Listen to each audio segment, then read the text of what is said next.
أعوذ بالله السميع العليم من الشيطان الرجيم بسم الله الرحمن الرحيم السلام عليكم ورحمة الله تعالى وبركاته.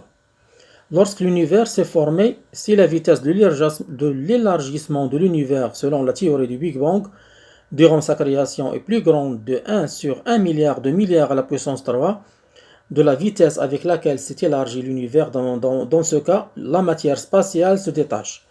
Et il n'y aurait pas de formation ni d'étoiles ni de planètes.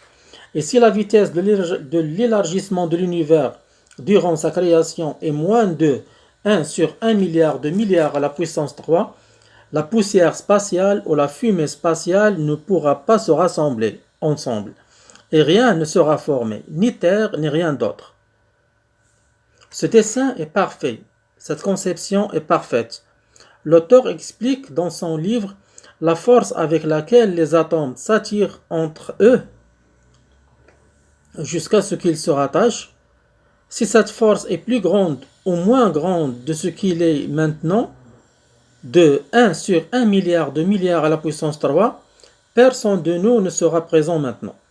Et si ces caractéristiques changent d'une valeur insignifiante, l'apparition de cet univers avec ce qu'il contient de vie et de planètes, d'étoiles, sera simplement une sorte d'imagination qui ne se réalisera jamais.